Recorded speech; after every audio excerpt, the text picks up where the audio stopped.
Ini sama Bapak dibahasnya yang dibahas yang dari sekolah aja ya, bisa disangka ngebocorin ya. Jadi sama dengan soal yang dibahas soal yang dibahas tadi di IPS ya. Jadi nanti soalnya itu datanya beda ya. Tapi yang ditanyakan adalah hamparan, simpangan rata-rata, simpangan baku sama langkah. Hamparan itu sama saja dengan jangkauan kuartil. Ya, jangkauan kuartil itu Q3 kurang Q1. Hafalin dulu rumusnya ini ya. Kalau langkah 3/2 hamparan. Nah, hamparan dengan langkah tujuannya buat apa? Nah, inilah apa lewat aja harusnya dijelaskan kali di kelas ya, tapi di sini kalian hafal dulu saja ini ya buat besok ya. Jadi ada 4 rumus buat tipe soal. Nanti dua bagian. Kamu kebagiannya yang mana ya? Nah, di sini datanya untuk mencari kuartil, pertama itu mencari kuartil, kalian itu ini datanya diurut dari yang kecil ke yang besar. Kalau mencari kuartil, mau Q1, Q2, Q3, kita harus mencari Q2 dulu. Q2 itu gimana caranya? Bagi 2. Jadi datanya ada 10 misalkan di sini. Datanya ada 10. Maka kalau dibagi 2, ada 5 di kiri, 1, 2, 3, 4, 5, 2 di kanan, 1, 2, 3, 4, 5. Berarti tengah-tengahnya ada di sini. Tengahnya di sini. Gitu ya. Nah, ini dinamakan Q2. Q2 itu apa? Tengah-tengah antara 4 dan 6. Jadi tengah-tengah antara 4 dan 6 adalah jumlahkan bagi 2. Atau bisa langsung lah antara 4 dan 6, tengah-tengahnya berapa? Ya 5. Gitu ya. Nah, ini Q2. Nah, kalau sudah dapat Q2, mudah mendapatkan Q1 dengan Q3. Ya. Kalau Q1 itu di sebelah kiri, 5 angka di sebelah kiri, ambil tengah-tengahnya. Ya, di sini kan 5 angka itu 1, 2, 2, 3, 4.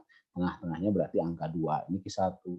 Nah, yang sebelah kanan ambil tengah-tengahnya. 6, 7, 8, 8, 9. Tengah-tengahnya 8. Nah, ini berarti Q3. Ya. Jadi patokannya cari Q2 dulu. Yang sebelah kiri ambil tengah-tengahnya. Dapat Q1. Yang sebelah kanan ambil tengah-tengahnya. Dapat Q3. Ya. Nah, kalau sudah cari hamparannya dulu. Q3 kurang Q1. 8 kurang 2, 6. Langkah 3/2 hamparan. 3/2 hamparan. Hamparannya 6. Jadi 3/2 kali 6. 9 ya. Nah, kemudian simpangan rata-rata dan simpangan baku. Nah, simpangan rata-rata di sini harus tahu ya simpangan rata-rata dan simpangan baku karena selalu muncul dalam soal ya untuk simpangan baku sebetulnya. Nah, rumusnya simpangan rata-rata itu sigma dari harga mutlak XI dikurangi rata-rata. Ya, simpangan baku juga sama, XI kurangi rata-rata dikuadratkan per N. Tapi harga mutlak. Ini ada sigmanya. Sigma itu apa? Jumlah. Jadi kalian hitung, pertama itu adalah cari rata-ratanya. Rata-ratanya dihitung sama apa? 1 tambah 2 tambah 2 tambah 3 sampai jumlahin 9 dibagi 10. Dapat rata-ratanya 5. Nah, ini baru hitung ya.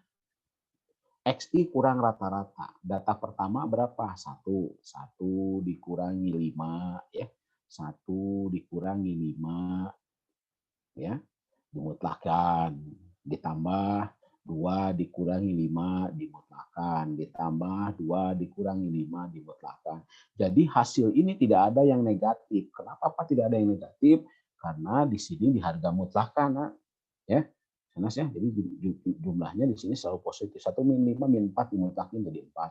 Tambah 3, tambah 2, tambah 1. Terus sampai ujungnya 9 dikurangi 5, 4. Jumlah datanya dibagi 10. Gitu, dibagi 10. Ya. Ngerti ini simpangan rata-rata? Ngerti, Pak. Ngerti ya. Nah, kalau simpangan baku ini positif juga. Kenapa Pas positif? Karena dikuadratin. Jadi kalau simpangan rata-rata mah tidak dikuadratin, kalau ini mah dikuadratin ya. Jadi di sini min 4 dikuadratin 16. Kayak gini aja, 3 dikuadratin ya. Tapi di dalam akar kan ini ya. Yang 3 dikuadratin 9. Ini aja hasil simpangan rata-rata masing-masing dikuadratin dibagi 10, tapi di dalam akar ya. Jadi akar nanti jumlah ini per 10. Tidak ada yang negatif karena dikuadratin. Itu simpangan baku ya. Kalau soal aslinya tidak banyak, 10 bukan 10, sedikit ya. Kalau ini karena kalau 10 agak panjang, itu sedikit. Ada nomor 1 ada pertanyaan enggak? Bapak, maaf. Tadi Ya, hamparan teh apa? hamparan teh jangkauan kuartil. Jadi Oh, Q3 kurang Q1. oke, Pak. Oke, ya. Q3 kurang Q1. Kalau jangkauan data terbesar kurang data terkecil. Kalau hamparan jangkauan kuartil. Kuartil terbesar kurangi kuartil terkecil. Ya, diapalin. Lanjut. Ini adalah sifat-sifat dari statistika, rumus-rumus statistika. Ini ada nanti ya, sifat-sifat dalam rumus statistika itu dibagi dua. Jadi rumus statistika itu umumnya itu ada 8. Ini kelompok pertama, nah ini kelompok kedua. Kelompok pertama dengan kelompok kedua, cara ngapalinnya, kalau kelompok pertama rata-rata modus kuartil median, ya rata-rata modus median kuartil boleh ya, rata-rata modus median kuartil. Kalau kelompok kedua jangkauan dan semua rumus yang diawali dengan simpangan, simpangan rata-rata, simpangan baku, simpangan kuartil, ditambah jangkauan, itu kelompok kedua. Sifatnya apa? Kalau dalam rumus statistika berlaku operasi perkalian dan pembagian. Jadi kalau misalkan sekelompok data dikali 10 atau dikali 10 atau dibagi 10, maka semua rumus ini ikut dikali 10 atau dibagi 10 semuanya, ya. Tapi kalau ditambah atau dikurang hanya berlaku di kelompok pertama saja. Kelompok kedua mah tidak berlaku. Dihafalin ya, karena ini soal SBMPTN ya. Sifat-sifat. Jadi kalau kali bagi berlaku pada semua rumus. Kalau tambah dan kurang hanya berlaku di kelompok pertama saja. Contoh misalkan begini. Rata-rata 30, simpangan baku 15, median 15. Rata-rata kelompok ke-1, simpangan baku kelompok kedua, median kelompok ke-1. Ya, sekelompok data mempunyai data begini, rata-ratanya 30, simpangan bakunya 15, mediannya 15. Tiap data dikali 2, kemudian dikurangi 10. Maka rumus akan berubah menjadi bagaimana? Nah, ya, ingat rata-rata. Kelompok berapa rata-rata teh? Kelompok ke-1. Ya. Berarti 30 kalau dikali 2, ya ikut juga dikali. Kalau datanya dikali 2, ya ikut juga dikali 2 kali 30. Ya. Kemudian hasilnya dikurangi 10, ikut dikurangi 10 karena di kelompok pertama. Simpangan baku ya 15 dikali 2 berarti ikut dikali 2. Dikurangi 10 enggak? Enggak. Kenapa? Karena kelompok kedua mah tidak ada penjumlahan sama pengurangan. Gitu ya. 15 30. Median, kelompok berapa median? Kelompok 1, berarti berlaku semuanya. Kali 2 kurang 10. Gitu ya. Dan nomor 2, ada pertanyaan nggak? Ngerti nggak? Ngerti, Pak. Rizky? Ki, ngerti Ki? Halo? Fahira, Kansa 12-2 ya? Iya, Pak, ngerti. Oke, Keira, oke, siap. Nggak ada kelas 11 ya? Sama kelas, nggak ada kelas 11 ya? Semua kelas 12. Bunaya kelas 11 bagian nanti ya. Kelas 11 kayaknya mas sudah pada ini tadi ya. Kalau kelas 12 semua Bapak lanjut. Ini nggak ada pertanyaan ya. Oke, kalau nggak ada kita masuk ke soal nomor 3. Soal nomor 3 itu adalah bentuk rata-rata berkelompok. Awas rata-rata berkelompok. Senas, rata-rata berkelompok cara mengeksekusi soalnya adalah pertama, kiri tulis semua atau banyak datanya. Banyak orangnya tulis di kiri. Di kanan sejajarkan rata-ratanya. Kelas A banyaknya 30, kelas B banyaknya 20, digabungkan jadi banyaknya 50. Ya. Kemudian rata-rata kelas A adalah 10 lebih baik daripada rata-rata kelas B. Jadi rata-rata kelas B-nya P, maka rata-rata kelas A-nya P tambah 10. Ya. Kemudian rata-rata gabungan yaitu 66. Ya. Nah, caranya yang pertama adalah bentar ya.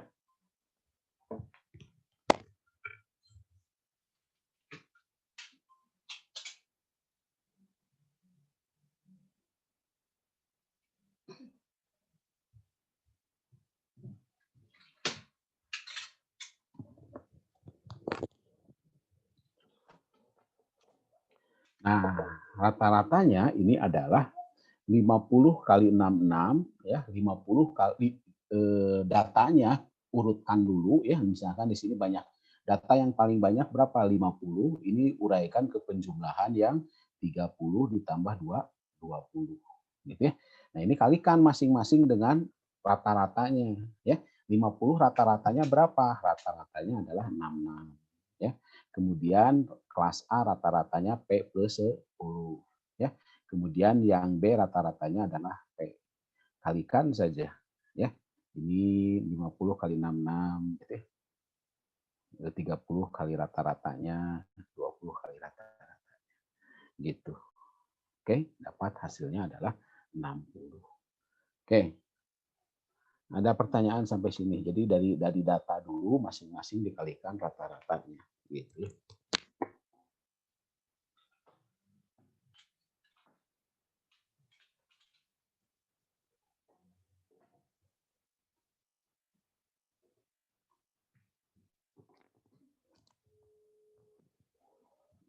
Ada pertanyaan nggak ini?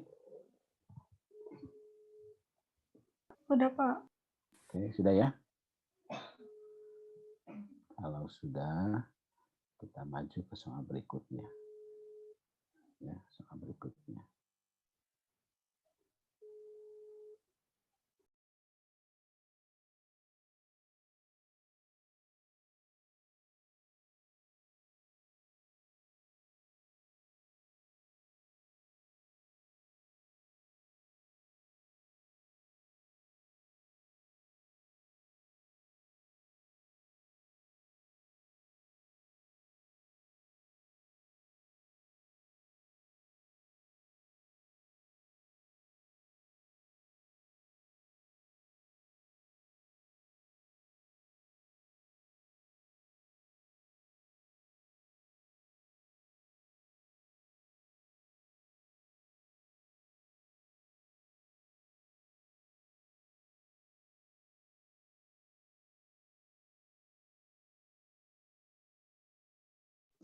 Ya, yang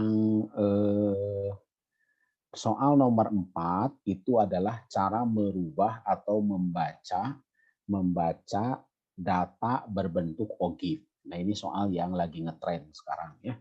Ini kalian harus bisa merubah grafik bentuk OGIF ke bentuk tabel atau datanya ya. Nah, caranya ini adalah kayak diagram batang. Jadi kalau si 70,5 ini merupakan tepi bawahnya ya, tepi bawah. Tepi bawah. Jadi kalau di sini tepi bawahnya 70,5 maka batas bawahnya adalah ditambah setengah. Kebalikannya jadi 71 gitu ya. Kemudian batas bawah kelas kedua adalah 76. Artinya kalau di sini 71 di bawah 76 maka yang ini adalah 75. Nah, untuk selanjutnya ini 71 ke 76 tambah berapa? Tambah 5. Ya udah tambah 5 semuanya. Ke bawah kiri kanan tambah 5 ya, tambah 5 tambah 5 tambah 5 gitu ya. Sehingga di sini frekuensinya adalah membaca frekuensi atau membuat tabel kalau berbentuk OGIF, 2 itu dari mana? Dari ini ya. Dari OGIF pertama kan banyak datanya 40. Nah, ini banyak data 40 yang terbesar itu merupakan banyak data total. Kemudian yang bawahnya berapa? 38. Selisih antara 40 dengan 38, 40 kurang 38 berapa? 40 kurang 38 berapa? 2. Nah, ini langsung si frekuensi tiap kelas itu adalah selisih daripada sini. 40 dengan 38, 2. 38 kurang 34, 4. Gitu ya. 34 ke 22 berapa? 12 ya. 22 kurang 9 berapa? 13 ya. 9 kurang 3, 6. 3 kurang 0, 3. Nah, ini yang terakhir adalah 3. Kelas frekuensi kelas terakhir adalah 3.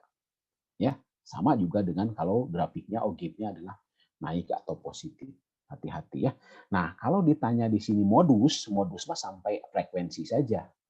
Modus sampai frekuensi gitu ya, sampai frekuensinya kita hitung. Kenapa? Karena modus itu rumusnya tepi bawah ditambah D1 per D1 tambah D2 kali C.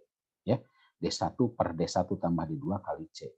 Berarti di sini modusnya adalah frekuensinya 13 13, tepi bawahnya adalah 85,5 ditambah D1-nya, frekuensi modus dikurangi satu kelas sebelumnya. 13 kurang 12, 1.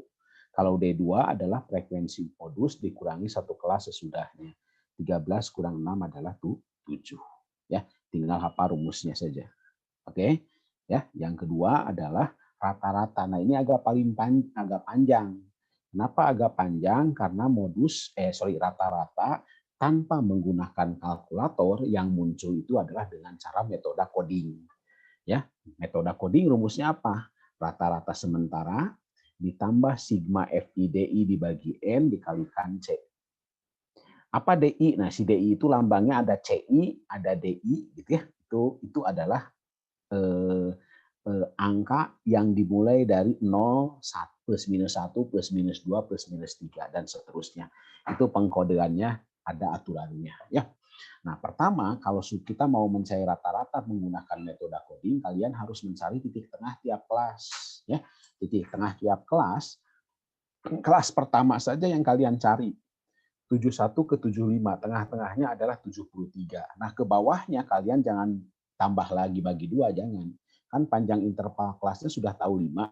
Ini 73 tambah 5 tambah 5 aja terus semuanya. Ya, jadi lebih cepat. 73 tambah 5, 78. 78 tambah 5, 83. Sampai 98. Ya, itu yang pertama aja kita cari. Nah, kalau sudah, ambil di sini tengah-tengah. S itu adalah titik tengah yang tengah-tengah. Ya, XS itu adalah rata-rata sementara diambil dari titik tengah yang tengah, yang tengah, yang tengah. Nah, Pak, kalau genap gimana Pak tengah-tengahnya? Kayak gini, 1, 2, 3, 4, 5, 6. Ini Pak ada genap. Datanya ada genap, gitu ya. Kelasnya ada 6. Berarti yang diambil rata-rata sementaranya yang mana? Boleh 83, boleh 88. Tidak berpengaruh dalam jawaban sebetulnya. Ya. Boleh 83, boleh 88. Nah, Bapak ngambil yang 88. Itu rata-rata sementaranya. Sehingga kalau sudah ketahuan rata-rata sementaranya 88, maka di sini adalah 0 mulai ke bawah 1, 2 positif, ke atas negatif, min 1, min 2, min 3. Ya, kalau sudah langsung cari sigma FIDI-nya. Jadi frekuensi dikalikan DI-nya ya atau CI-nya. Nah, ini kalikan. Nah, yang sering salah ya kalau saking gugupnya biasanya sih yang dikalikan 73 kali min 3. Jadi angkanya besar. Ya, jadi bukan mempermudah tapi mempersulit. Salah mengalikannya itu seringnya begitu ya. Makanya di sini yang dikalikan jangan lupa frekuensi dikalikan DI-nya. 2 kali min 3 min 6. 4 kali min 2 min 8. 12 kali min 1 min 12. 13 kali 0 0. 6 kali 1 6. 3 kali 2 6. Nah, ini jumlahin aja. Ya, dijumlahin. Nah, ini saling menghilangkan. 6 tambah 6 kan 12 nih. Tinggal min 6 tambah min 8 min 14. Nah, ini sigmanya. Masukin ke sini min 14 bagi N. N-nya tuh banyak data 40 kali C 5 gitu. Ya. Oke, ada pertanyaan sampai sini. Di ini enggak?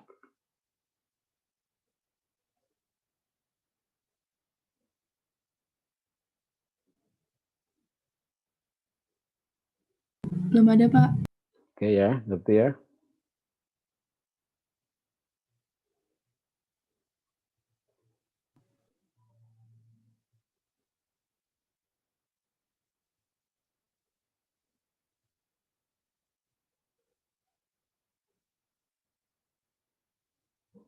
Kalian nunggu ya bentar ya, ada ini telepon dulu.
Oke. Oke, kita lanjut. Kalau tidak ada pertanyaan, kita masuk ke diagram batang. Diagram batang juga sama ya, sebetulnya tidak perlu pakai tabel dulu, tidak perlu pakai tabel lagi untuk yang diagram batang atau histogram ya. Tetap yang harus kalian tahu ini adalah tepi bawahnya ya, tepi bawahnya. Tepi bawahnya berarti di sini 30 sampai 34, 35 sampai 39, 40 sampai 49. Ini adalah tepi bawahnya, berarti batas bawahnya tinggal tambah setengah 30. Ini batas bawah kelas, tepi bawah kelas kedua, tambah setengah jadi 35 batas ini. Ini 5 ya. Kuartil jangan lupa, kuartil itu adalah yang pertama, ini I ya. Yang pertama kalian hitung adalah yang ininya. Ini yang pertama. Untuk menentukan apa? Untuk menentukan tempatnya. Jadi kalau ditanya kuartil ke-1 atau kuartil bawah, jadi hitung 1/4 kali 40. 10. Nah, data ke-10 kalian hitung di sini. 2 tambah 5 ya, 7 ya. 7 ditambah 8 15. Berarti data ke-10 ada di kelas ketiga. Kalau sudah ketahuan posisinya di kelas mana, tepi bawah, panjang interval kelas dan sebagainya pasti kalian tahu ya. Jadi di sini tepi bawahnya ketahuan 39,5 yang ini kan ya. Ditambah 1/4 N dahulu, yang awal dihitung adalah 10. Nah, frekuensi kumulatif sebelum FKS, berarti sebelum yang kita cari frekuensinya dijumlahkan semua. Sebelum yang kita cari kan posisinya di sini, berarti frekuensi sebelumnya 5 tambah 2, 7. Per FO, berarti frekuensi yang kita cari kuartil ke-1 berarti frekuensinya 8 kali panjang interval kelas. Paling rumus ini, nah ini rumus ini Pak Valen ngasih nggak yang nilai batas kelulusan? Nah, Enggak, Pak, kayaknya. yang nilai batas kelulusan? Enggak, Pak. Enggak, Pak. Nah ini ditulis nilai batas kelulusan. Nilai batas kelulusan itu adalah rumusnya tepi bawah. Ini NBT nilai batas nilainya. Ini emang di buku paket nggak ada, nah tapi di soal-soal tes perguruan tinggi ada nilai batas kelulusan. Nilai batas kelulusan adalah tepi bawah ditambah N0. N0 itu adalah banyak siswa yang tak lulus. Ya, di sini kan banyak siswanya 40.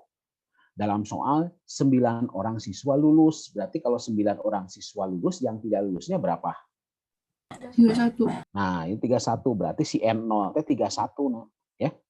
Si N0 31. Jadi pertama kalau ada soal kayak nilai batas, ya berapa orang di atas nilainya segini, nah itu pasti menggunakan nilai batas ya. Nah, nilai batas sama dengan tepi bawah ditambah N0 kurang FKS per F0 kali C. Rumus nilai batas sama dengan rumus kuartil. Yang membedakan di sininya. Ya, kalau kuartil Mas I per 4 kali N, kalau nilai batas kelulusan di sini banyak N0, banyak siswa yang tak lulusnya. Ya, lambangnya Bapak N0. Kalau kalian rubah-rubah bebas sebetulnya ya. Ini Bapak pinginnya N0 aja ya. Nah, cara masukannya gini ya. Pertama cari posisinya. Kalau 9 orang lulus berarti ngitungnya ya. Di sini yang tak lulusnya 31. Nah, kalau yang tak lulus ngambilnya ngitungnya dari atas. Ke sini 31. Terlalu banyak Pak ngitungnya hese gitu ya. Nah, supaya mudah kamu ngambil yang lulusnya. Oh, yang lulus ada berapa? 9. Berarti kita hitung dari bawah ya, dari nilai yang paling gede. 3 tambah 4 berapa? 7. 7 tambah 6, 13. Berarti data 9 orang lulus itu ada di sini, nah, di kelas ketiga dari bawah, gitu ya. Kalau dari atas ngitungnya 31 nantinya. Sama saja sih ya. Bapak suka bolak-balik ya. Kalau yang lulus ngambil dari bawah, kalau yang tak lulus ngambil dari atas ya. Nah, posisinya ternyata di sini. Ya, berarti tepi bawahnya adalah 49,5. Kalau sudah ketahuan posisinya udah ketahuan nilainya 49,5 tambah berarti kalau di sininya 6 berarti FKS-nya berapa? Dijumlahin di sini 2, 5, 8, 12 dijumlahin 27. Banyak siswa yang tidak lulusnya 31 nanti di sini ya. Panjang interval kelasnya 5, F0-nya adalah yang ini kelas ini 6 gitu ya, tinggal dihitung. Oke, sambil dihafalin itu ya karena ada satu soal itu. Oke, ada pertanyaan sampai sini soal nomor 5? Belum, Pak.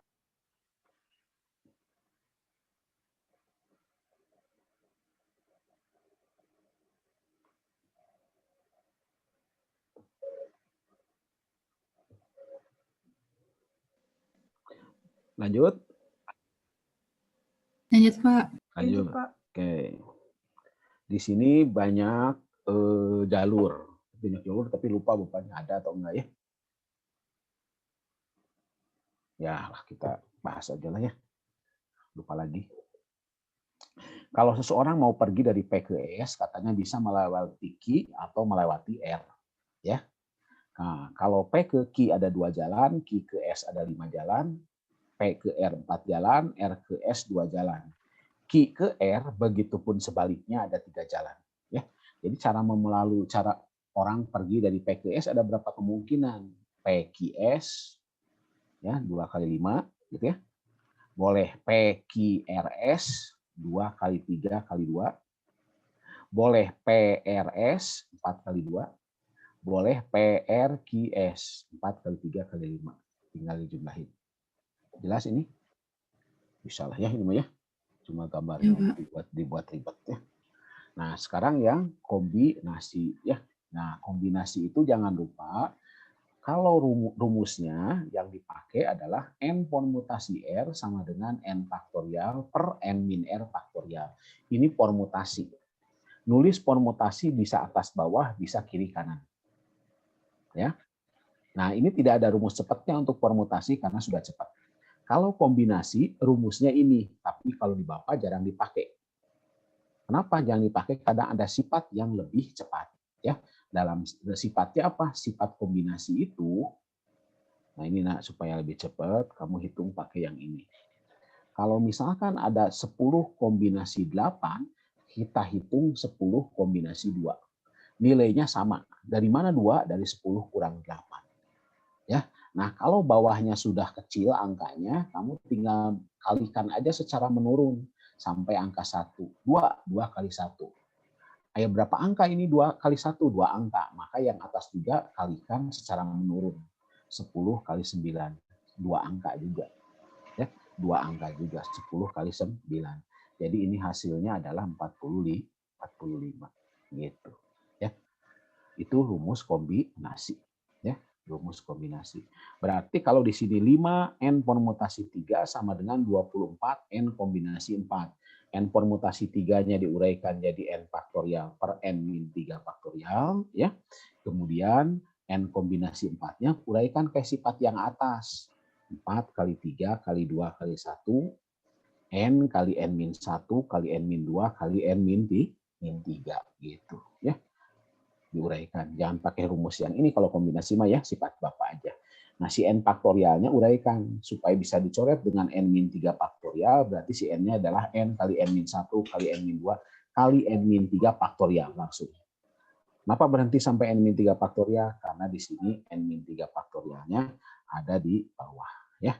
Kemudian coret-coret N min 3 faktorial coret, 24, 4, 3, 21 juga 24 coret. Gitu ya. Kemudian di sini N kali N min 1 kali N min 2 juga dicoret dengan yang kanan ini. Tinggal N min 3 sama dengan 5, N-nya adalah 8. Gitu. Ya.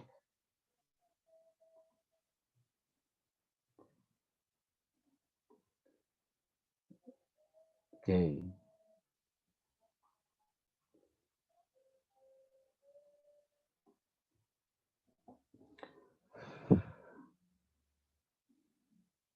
Ada pertanyaan sampai sini? Masih bisa dimengerti ini? Bisa, Pak. Oke, kita foto dulu bentar ya buat laporan sesi pertama ya.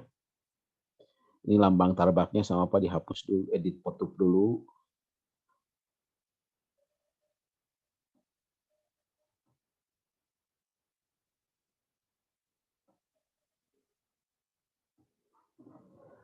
Kita lanjut ke soal berikutnya. Kayaknya mah ini yang di kelas ini tinggal ada latihan-latihan soal seperti soal ulangan Bapak kan ini mah ya. Nomor 8. Nah, ini katanya nanti bukan matematika ya, katanya bukan matematika, tapi katanya adalah berbeda. Nah, cara banyak susunan berbeda yang dapat dibuat dari huruf-huruf kata matematika adalah, itu caranya itu adalah, ini dinamakan permutasi unsur sama. Ya, permutasi unsur sama. Nah, ini yang merah itu rumusnya. Rumus permutasi unsur sama adalah n faktorial per x faktorial, y faktorial, z faktorial. X, Y, Z itu apa? Itu adalah banyak unsur samanya. Kayak gini, banyak susunan huruf pada kata matematika. Matematika ada berapa huruf? Ada 10 huruf totalnya. Dibagi, huruf M-nya ada berapa buah? Ada 2, berarti 2 faktorial di sini. Kemudian A-nya ada berapa buah? 3, 3 faktorial. T-nya ada berapa buah? 2, 2 faktorial. Ya. Nah, ini cara ngitungnya bisa kan? Ya, 10 faktorial berarti kalau dihitung nanti jadi bentuknya adalah si ininya, si 10 faktorialnya diuraikan. 10 faktorialnya diuraikan menjadi 10 kali 9 kali 8 kali 7 kali 6 kali 5 kali 4 kali 3 faktorial. Ya, kenapa sampai 3 faktorial? Karena di bawah ada 3 faktorial. Ya, gitu. Ini coret 3 faktorialnya. Jadi paling gede di bawah itu, yang atas nyatakan ke yang faktorial di bawah. Ya. Nah, 2 kali 1 kan 4 nih. Gitu ya. Coret. Nah, ini hasilnya harus dikalikan. Ya, karena jawabannya nanti bentuknya adalah angka di pilihan ganda. Lanjut, ada pertanyaan sampai sini? Nggak ada, Pak. Pada ngerti ya. Permutasi siklis. Sebuah klub terdiri dari 6 orang akan mengadakan rapat dengan duduk mengelilingi sebuah meja bundar. Ya. Jika di antaranya tidak boleh duduk berdampingan, berapa banyak cara mereka dapat duduk melingkar. Ini pakai kontradiksi atau logika kontradiksi kebalikan. Ya. Nah, di sini yang namanya teori permutasi siklis. Permutasi siklis itu adalah banyaknya susunan objek yang disusun dalam benda yang berbentuk lingkaran. Ya. Objek yang berbentuk lingkaran. Nah, rumusnya n-1 faktorial. N-1 faktorial. Itu rumus kalau di objeknya disusun dalam benda yang berbentuk lingkaran. Nah, kalau cara duduk 6 orang, berarti totalnya kalau 6 orang duduk di meja bundar, itu 6-1 faktorial sama dengan 5 faktorial. Ini objek apa? Ini totalnya. Ya. Sekarang kalau 2 orang harus berdampingan, ya misalkan 2 orang harus berdampingan, ada yang pacaran misalnya, berarti si 2 orang tersebut diikat dulu, dijadikan satu objek dulu. Ya, karena kalau satu pindah semua harus pindah dia. Ya, diikat dulu, kemudian hitung 1, 2, 3, 4, 5. Jadi di sini ada 5 kurang 1 faktorial. 5 kurang 1 faktorial. Dikalikan, ya di sini yang diikat itu kan di dalamnya bisa pindah-pindah. Misalnya A ke B, B ke A, itu ya setiap pindah dia bisa bolak-balik. Berarti dikalikan 2 faktorial. Ya, dikalikan 2 faktorial. Nah, pertanyaannya, ya bukan berdampingan. Kalau misalkan 2 orang tersebut tidak berdampingan, ya 2 orang tersebut tidak berdampingan, berarti cara mencarinya total banyak cara duduk dikurangi banyak cara duduk kalau si A dan B berdampingan. Sisanya berarti dia yang tidak berdampingan, si A dan B-nya yang tidak berdampingan. Gitu ya, itu cara yang kontradiksi gitu ya. Jadi ditanya A, kita mencari caranya dengan yang A komplement. Gitu ya.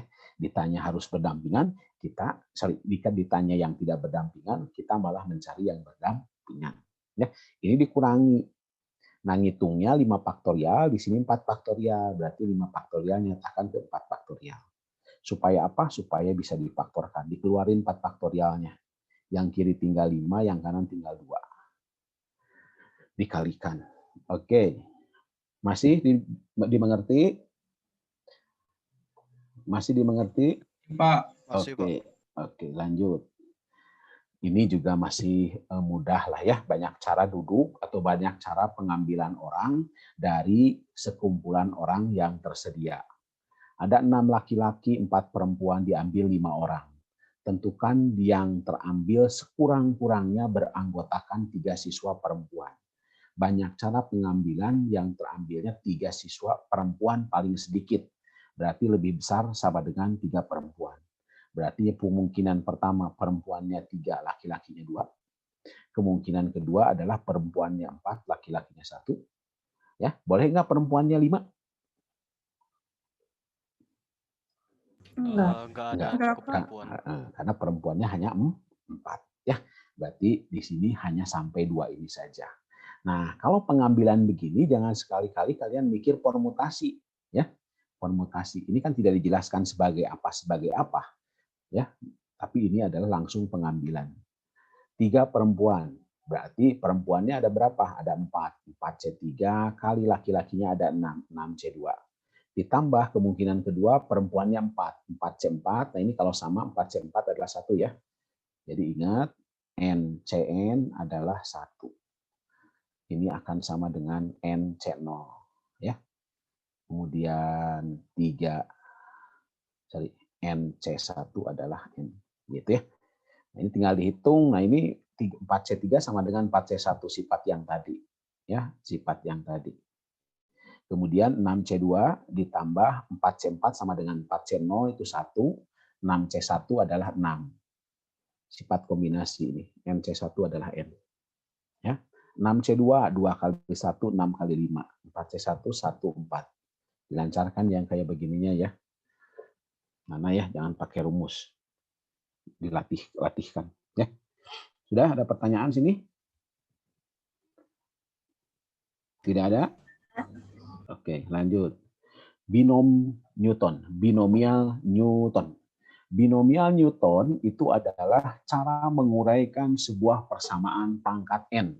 Kalau di SMP caranya dengan menggunakan segitiga Pascal ya kalau di SMP.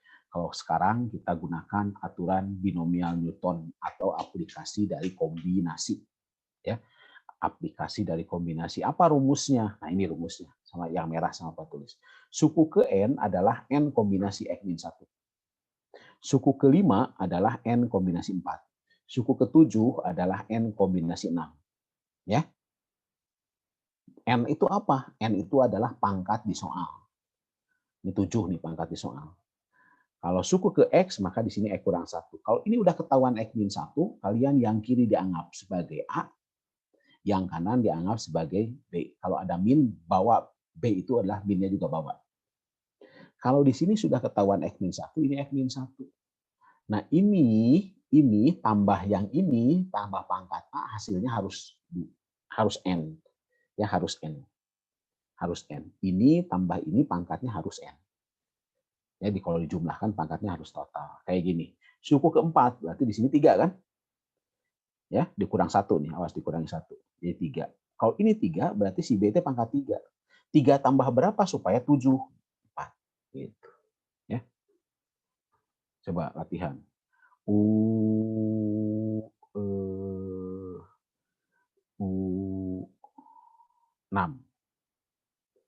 7C. 5. 4X pangkat 3 min 1/2 X kuadrat pangkat yang ini 6. Oke.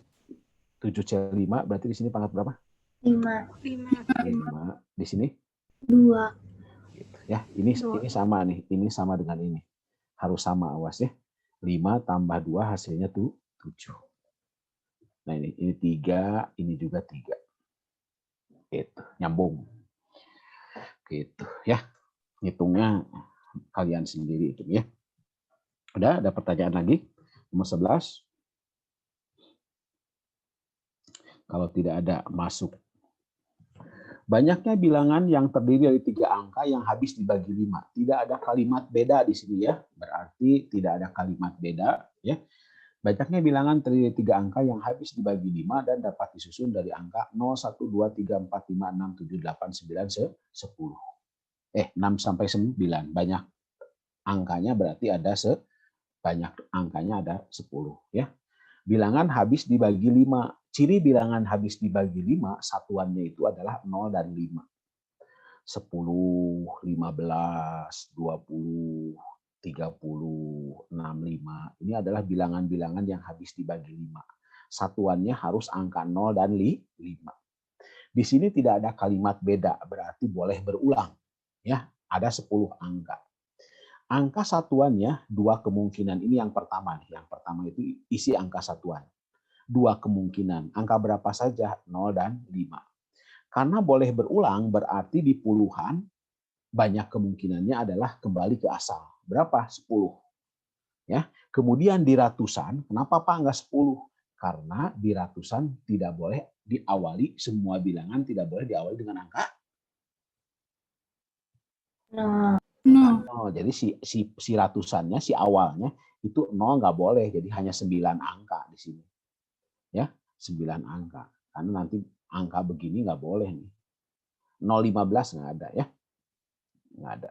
Jadi di sini 9 kemungkinan. Gitu ya. Kalikan aja 9 kali 10 kali 2. Oke. Oke, ada pertanyaan sampai sini? Soal nomor 12. Nggak ada, Pak. Nggak ada. Kalau tidak ada, kita istirahat dulu ya. Berapa lagi sementara istirahat. Oke. Kita istirahat dulu. Setelah istirahat kita masuk ke soal ini. Kita bahas semuanya aja yang belum dibahas yang dimensi 3 kalau tidak salah. Gitu ya. Oke, Pak. Setelah itu nanti ini kalian bisa ini juga belajar dulu atau istirahat dulu. Ya. Oke.